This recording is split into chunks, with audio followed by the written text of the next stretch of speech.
Right then, Mark, how do you assess then the challenge for this weekend, Morecambe having had a good run of late?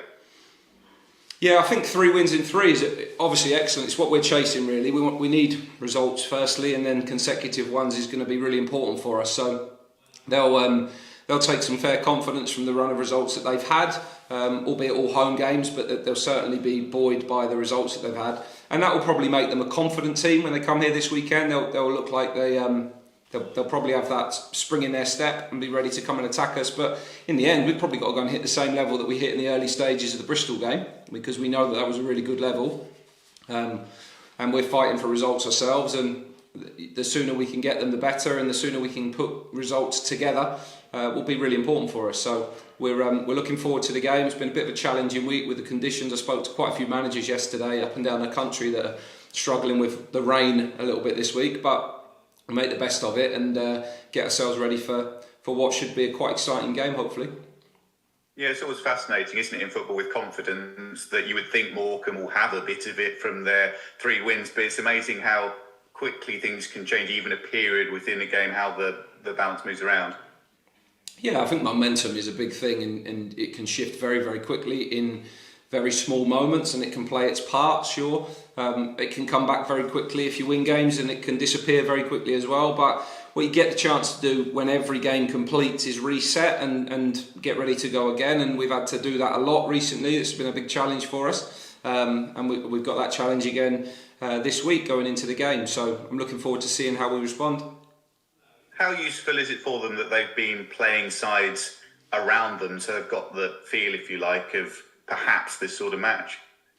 I don't know. I mean, I think what's really important is just getting results in any form and against anyone. And I do think if we speak for ourselves, on our day we can be competitive with everybody, and teams that are in the top half of the table we've gone toe to toe with. And you look at a lot of our games, you know, even the couple of wins that we've had in recent weeks or months at Wickham, against Shrewsbury, they're close games that we've come out the right side of, and a number of the games that we haven't taken anything from, really close games that we haven't taken something from. So I'm not so sure playing against necessarily teams around you makes so much of a difference. It probably adds a bit of importance and pressure to the game, being honest, and that's what we have to handle, because that's the situation we're in, and we've got to get real and understand the reality of our situation, and get the results that we need. So starting with Morecambe at the weekend, we've got to try and get a positive result, then Shrewsbury again, then Lincoln, before we play a couple of the chasing teams at the top. But certainly an important month for us. Do you take that pressure head on ahead of the game? Do you talk a lot about how it sits in the table and all of that side of things, or is it better to put it to one side and treat the game in its own rights, as it were?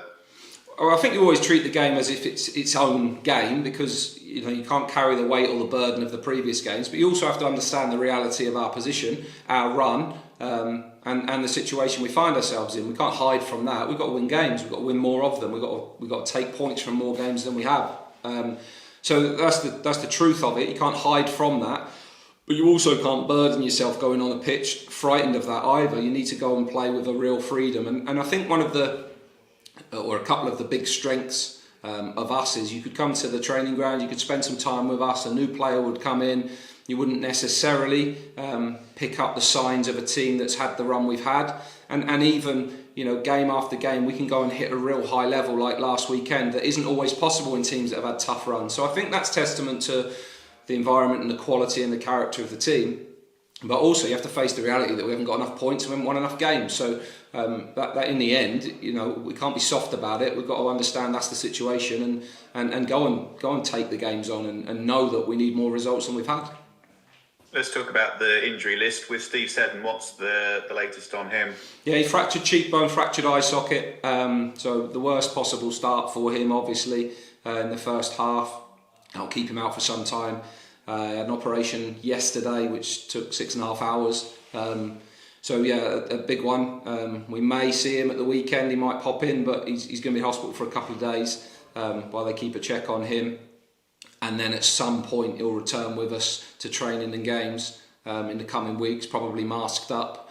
And And actually, it might not be as long as the injury or the operation suggests. Sometimes they can be a turnaround that within 6 weeks he could be back. But we'll have to wait and see. It certainly won't be any sooner than that. We'll just see how that plays out. But from his perspective, it's the worst possible start for him, and I'm really disappointed for him because he was desperate to get in and play games, and was a good character and a boost to us. But we have to deal with it. It's not the first and probably won't be the last one we have to deal with this season. In more positive news, or hopefully more positive news, with Ryan Bennett, is he progressing as you'd hoped over the first week or so? He's doing okay, but we've not really been able to train so much this week because of the conditions. So that's obviously going to hold him back a little bit. I don't think he won't be fit for the weekend, but maybe next weekend if he can get a couple of good sessions in over the next couple of days in next week, that will set him up nicely for that. So hopefully we're not too far away with him. He's a good character around the place. He'll do well for us, but we need to give him a chance firstly of being at his best and being closer to his best when he starts, and make sure we don't put him at risk, because what we can't afford to do is break him in the early stages. Yeah, he hasn't played since March, and I guess the crucial thing is once you have him up and running, you want to give him the best chance of staying up and running. So if that requires a bit of patience, then so be it. Yeah, absolutely. I mean, when that one became available, that became available quite late on actually in December. We never really considered that or thought it was a possibility. We'd obviously known about him for a while, but we didn't think there was a realistic chance of us getting him, and then that has become available and it's become late, so therefore you accept, all right, we'll take him, and we know we're going to benefit from him in the last 20 games of the season, but it's going to take a couple of weeks to get there. So it's a slow start to the window really, and the fact that we haven't been able to get so much done too early, but we're very close with a couple. And also with Steve's situation, that's hurt us as well. So it's down to the rest of us to roll our sleeves up and have a scrap with Morecambe and try and get a good result, and then see if we can be in a better position going into next weekend. Yeah, with the transfer window, you hope for the best, but I guess no real surprise. You touched upon it anyway, that January's tough to do business, and often clubs want to sort themselves out before anything else can then happen, so you just got to work through all of that. Yeah, I mean, the only ones you can probably do early are either the big money ones, if you've got them and you've seen a few of those, or first time loans, and that's not the market we're in too much, either of those. So it does require waiting. We've worked incredibly hard in the build up to it. We've met a lot of players, we're close with a few, but in terms of sometimes throughout the whole structure of it, a managerial change can delay something, or an injury to someone else in the squad can delay something. And I don't even mean directly with the club that you're going to take a player from. I mean that might impact their ability to sign someone else in another club. It's just a whole chain of events. It's like buying a house. You think it should be really easy, but there's a lot of people in the chain usually, because one player's got to move before the rest of the dominoes fall. So that's probably where we are at the moment. We're waiting on other things to come off in order for us to do what we want to do. So we don't expect anything more before the weekend. We're close, but it's probably too late in the day now that will be anything that can impact us on Saturday. And with players heading the other way, or with bids coming in, we spoke about Harvey last week. Presumably in terms of reaction, that's exactly what you want, in that there's the potential clearly for it to become a distraction when there's noise from elsewhere. But with his effort, commitment at the weekend, that's what you want from anybody who finds themselves in that position.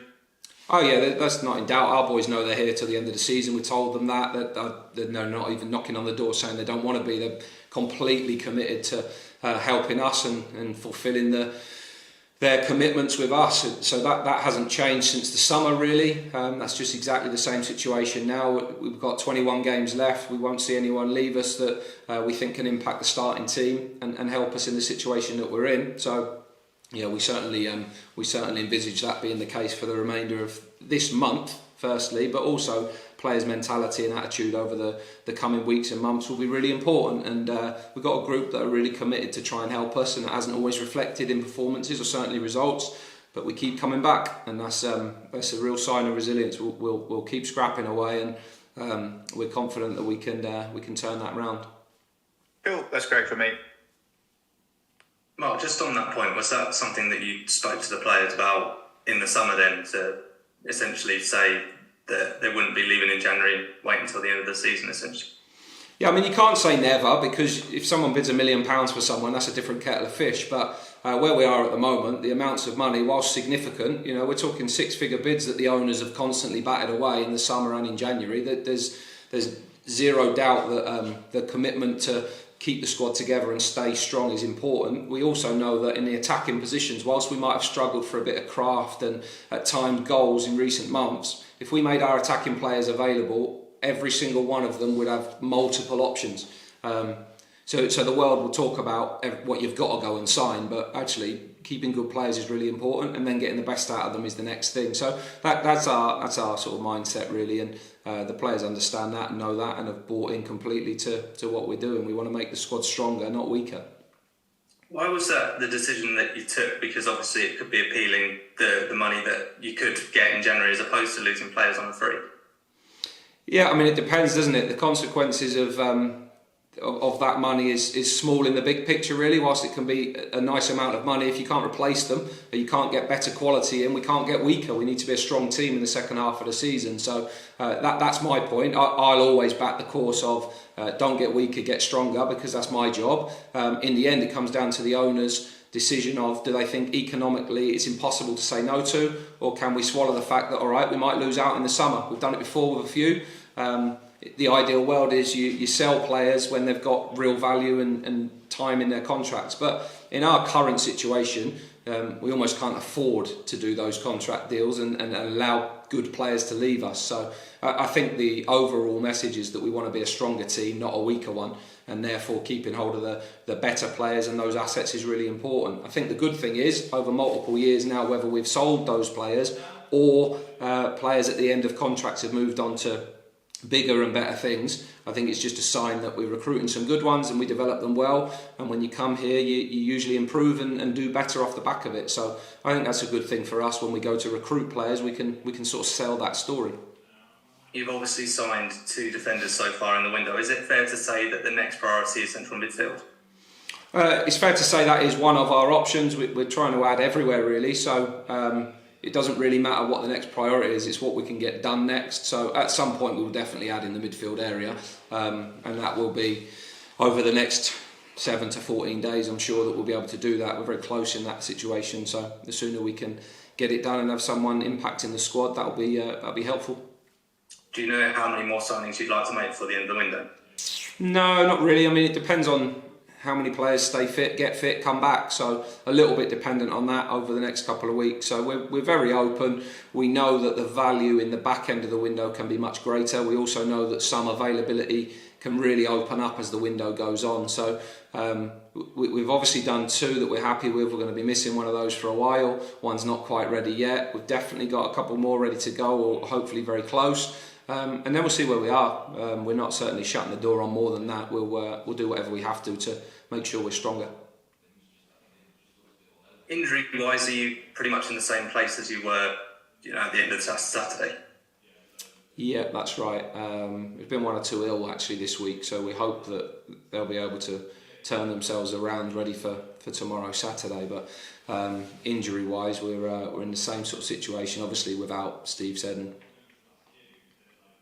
Yeah, and just finally, I wanted to ask about Jensen Weir. He's obviously having a very good season since he's been at Morecambe. Is he one that potentially you thought about bringing in the summer that you didn't end up doing? No, he had a brilliant loan spell with us. We added where we did in the summer and we're quite pleased with our midfield. I think what's been really important for him is the run of games that he's had there. They've had to suffer a little bit in the early stage of the season, but his goal scoring form has been excellent. He's a really good player, great lad. And it's worked out really well for him. Obviously, he was in the team and starting to go great guns for us in January before his injury and then his operation, and that sort of probably took him off our radar a little bit. So it wasn't one that we revisited too heavily in the summer, but we saw him earlier in the season when we played them. Look forward to seeing him again. He's a diamond, and he did well for us. It was just a shame that the injury stopped him from really implementing his quality in the second half of the season, because I'm sure we would have seen that as well in the back end of last season had he remained fit.